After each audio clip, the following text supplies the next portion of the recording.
Shalom, vous tous, peuple de Dieu, et même à vous qui n'êtes que des créatures de Dieu. Je veux vous bénir richement en ce moment.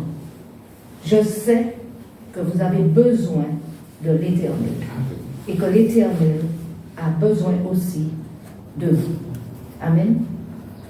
Je ne vais pas donner le titre du message maintenant. Mon texte de référence, c'est Genèse 22, versets 1 à 18. Je reprends Genèse 22, versets 1 à 18. J'y vais. Verset 1. Après ces choses, Dieu mit Abraham à l'épreuve et lui dit, Abraham, l'épreuve, c'est un test dur, incompréhensible normalement. Et au verset, et il répondit, me voici. Je reprends. Après ces choses, Dieu mit Abraham à l'épreuve et lui dit, Abraham. Et il répondit, me voici. Donc, l'histoire est campée. Nous avons une intervention de Dieu auprès de son serviteur, Abraham. Dieu dit au verset 2, prends ton fils. Dieu va donner des ordres à Abraham. Et avec des précisions, ton unique. Il continue sa précision. Celui que tu aimes. Et puis il continue encore. Isaac. Regardez ça. Prends ton fils. Quoi faire? Ton unique. Celui que tu aimes. Isaac. Et maintenant, il lui dit, va-t'en au pays de Morija et là, offre-le en holocauste sur l'une des montagnes que je te montrerai. Il lui donne un ordre, offre-le en holocauste, mais il ne lui dit pas sur quelle montagne, sur l'une des montagnes que je te dirai. Un holocauste, c'est un sacrifice religieux où la victime était entièrement consumée par le feu. On va prendre Lévitique 1, verset 9b, ma soeur. Lévitique 1, verset 9b. C'est un holocauste, un sacrifice consumé par le feu, d'une agréable odeur à l'Éternel. D'une agréable odeur à l'Éternel. Donc, l'Éternel Dieu demande à Abraham de lui offrir son fils, son unique, celui qu'il aime, Isaac, et que ce sacrifice sera une odeur agréable à lui, l'Éternel. C'est grave, c'est important, c'est même incompréhensible. Amen. Donc, on n'a pas de précision sur le lieu vraiment. Abraham doit se déplacer en aveugle et attendre l'information de Dieu. Au verset 3, nous lisons, Abraham se leva de bon matin, sella son âne et prit avec lui 2 serviteurs et son fils Isaac. Non seulement il prend son fils, mais il a 2 témoins. Amen. Il fendit du bois pour l'holocauste et partit pour le lieu que Dieu lui avait dit. Il obéit. Amen. Il obéit. Il ne réfléchit pas, ne pose pas de questions. Sa décision est prise. Il a entendu ce que l'Éternel lui a demandé de faire. Il l'a écouté et il suit. Amen. Prenons versets 4 et 5. Le 3e jour, vous vous rendez compte?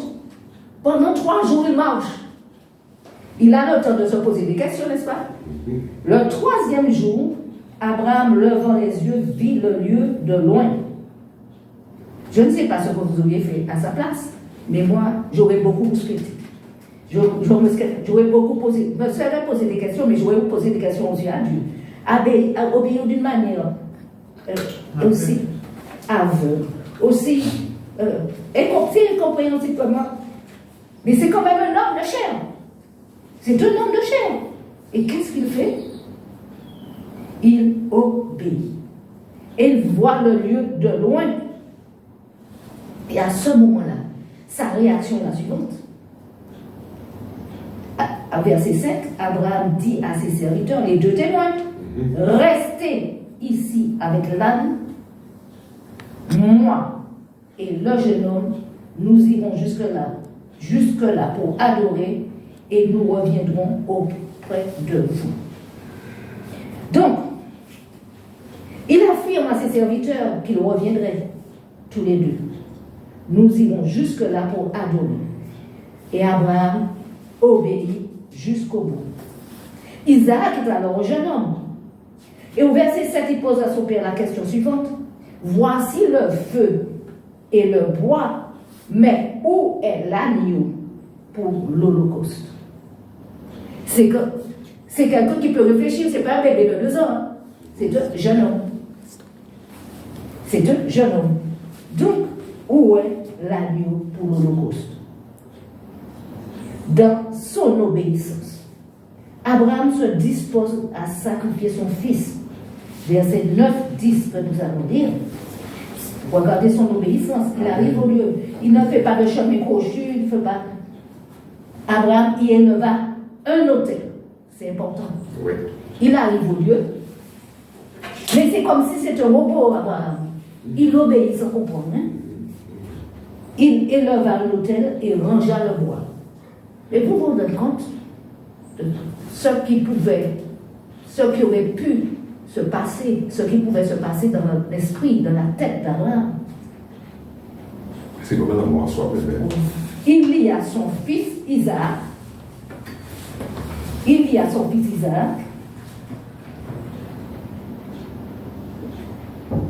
Et le mit sur l'autel par-dessus le bois.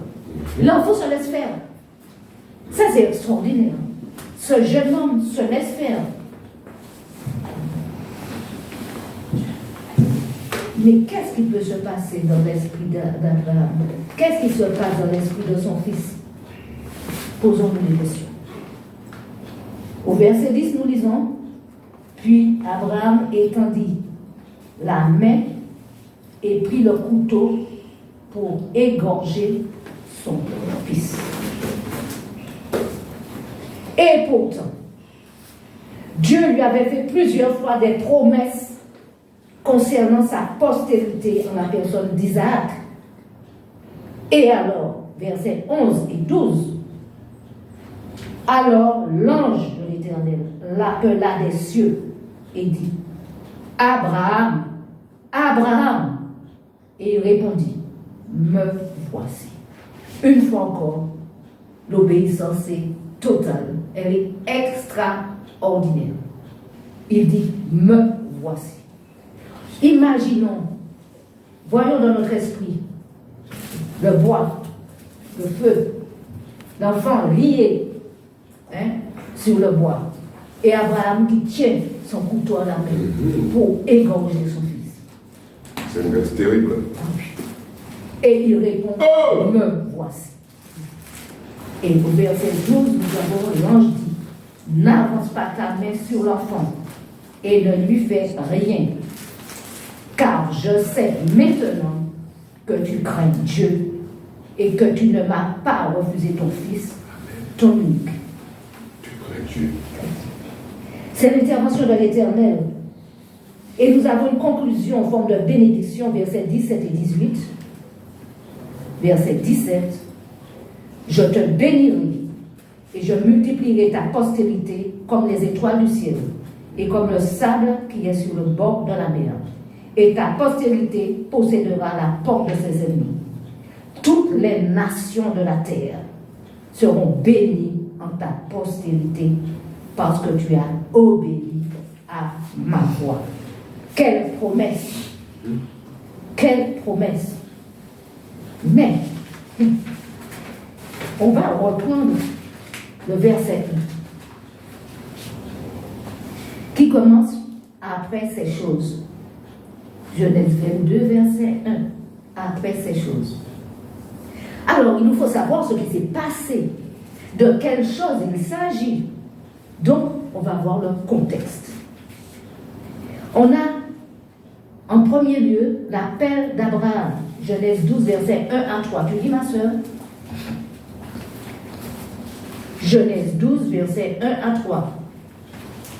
L'Éternel dit à Abraham, va-t'en de ton pays, de ta patrie et de la maison de ton père, dans le pays que je te montrerai. Je ferai de toi une grande nation et je te bénirai. Je rendrai ton nom grand et tu seras une source de bénédiction. Je bénirai ceux qui te béniront et je maudirai ceux qui te maudiront. Et toutes les familles de la terre seront bénies en toi. Amen. Donc c'est un ordre de la part de l'Éternel. Va-t'en de ton pays. Et puis il y a des promesses de bénédiction. Ensuite, nous avons Lot, son neveu qu'il sauve. Genèse 14, versets 14 à 16. Dès qu'Abraham eut appris que son frère avait été fait prisonnier, il arma 318 de ses plus braves serviteurs nés de sa maison et il poursuivit les rois jusqu'à Dan. Il divisa sa troupe pour les attaquer de nuit, lui et ses serviteurs. Il les battit et les poursuivit jusqu'à Shoba, qui est à la gauche de Damas. Il ramena toutes les richesses, il ramena aussi Lot son frère avec ses biens, ainsi que les femmes et le peuple. Jusqu'à... Ça va. Ensuite, il est victorieux. Et Dieu établit une alliance avec lui. Genèse 15, verset 1. Genèse 15, 1. Après ces événements, la parole de l'Éternel fut adressée à Abraham dans une vision et il dit, Abraham, ne crains point, je suis ton bouclier et ta récompense sera très grande. Amen. Amen. Il lui fait des promesses. Versets 4 et 5. Alors la parole de l'Éternel lui fut adressée ainsi. Ce n'est pas lui qui sera ton héritier, mais c'est celui qui sortira de tes entrailles, qui sera ton héritier. Et après l'avoir conduit dehors, il dit, tu peux les compter. Et il lui dit, telle sera ta postérité. Amen. Alors, dans ce verset, l'Éternel annonce déjà Isaac. Il annonce déjà la naissance d'Isaac. On va voir après ce qui s'est passé. Et le verset 6. Abraham eut confiance en l'Éternel, Amen. qui le lui imputa à justice. Amen. Amen. Alléluia. L'Éternel confirme son alliance avec Abraham, versets 17 à 19. Quand le soleil fut couché, il y eut une obscurité profonde. Et voici, ce fut une fournaise fumante, et des flammes passèrent entre les animaux partagés. En ce jour-là, l'Éternel fit alliance avec Abraham et dit, je donne ce pays à ta postérité, depuis le fleuve d'Égypte jusqu'au grand fleuve, au fleuve d'Euphrate, le pays des Kéniens, etc. Amen. Amen. Amen. Amen. Alléluia. Donc Dieu promet une postérité. Amen. Amen. Ah, son serviteur, il a fait alliance avec lui. C'est son serviteur. Quel âge avait Abraham à cette époque? 85 ans. Et en ce qui concerne la postérité promise, prenons le chapitre 16. Alors ça va être autre chose. Sarai, son épouse, est stérile et maintenant âgée. Elle propose à Abraham d'avoir des enfants par l'intermédiaire de sa servante, Agar. Cela se faisait à l'époque. Et c'est la naissance d'un fils, Ismaël. Dieu entend. Quelle péripétie, versets 15 et 16. Agar enfanta un fils à Abram, et Abram donna le nom d'Ismaël au fils qu'Agar lui enfanta. Abram était âgé de 86 ans lorsqu'Agar enfanta Ismaël à Abram. Amen. Maintenant, passons au chapitre 18.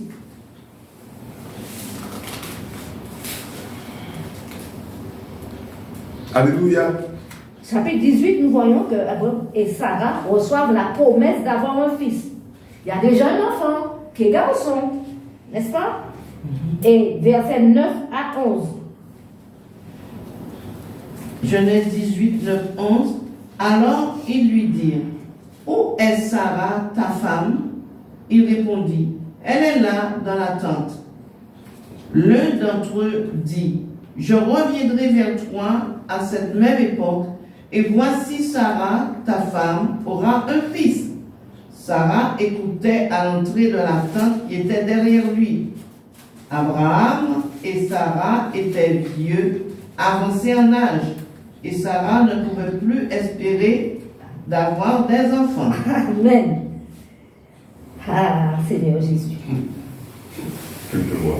Verset 14. Y a-t-il rien qui soit étonnant de la part de l'Éternel? Au temps fixé, je reviendrai vers toi à cette même époque. Et on a un renforcement de la promesse, verset 17.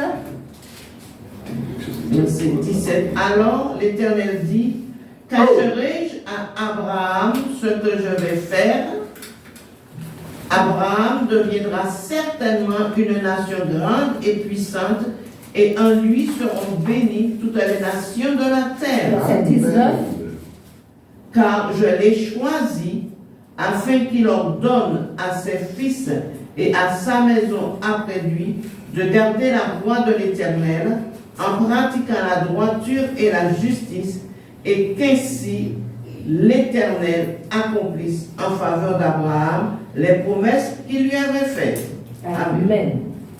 Passons à Genèse 21, 1 à 5. Genèse 21, 1, 5. L'Éternel se souvint de ce qu'il avait dit à Sarah, et l'Éternel accomplit pour Sarah ce qu'il avait promis.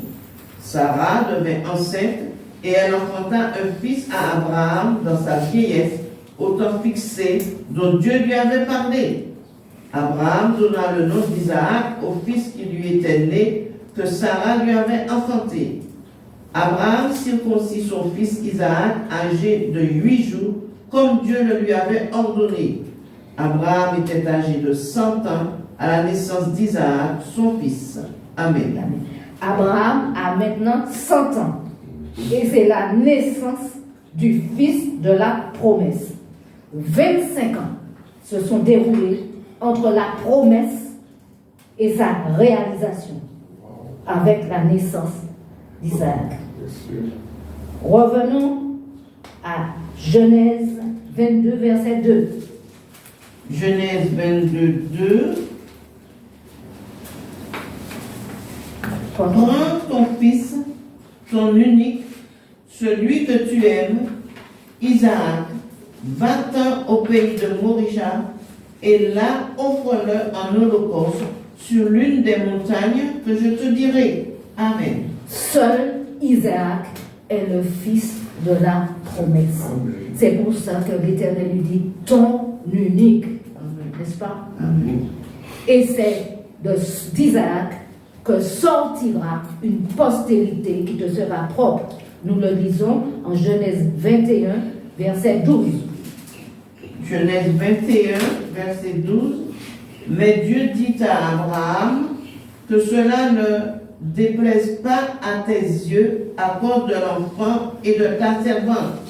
Accorde à Sarah tout ce qu'elle te demandera, car c'est d'Isaac que sortira une postérité qui te sera propre. Amen. C'est d'Isaac que te sortira une postérité qui te sera propre.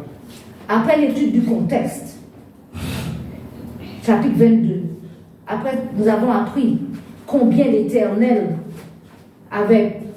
était près d'Abraham, homme qu'il avait choisi avec qui il avait établi une alliance. Et je crois que nous avons compris cette obéissance sans faille d'Abraham, à qui, semble-t-il, l'Éternel disait implicitement, « Fais-moi confiance ». Ce sera le titre de mon message. « Fais-moi confiance ». Quelle leçon de fidélité et d'obéissance.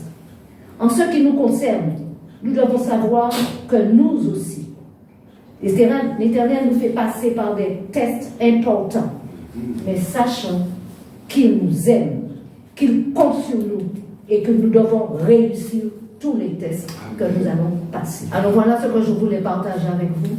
Et je peux vous dire que ça m'a fait du bien parce que j'avais besoin que Dieu me dise, regarde pas où Abraham est passé, regarde ce que je lui ai demandé, hein?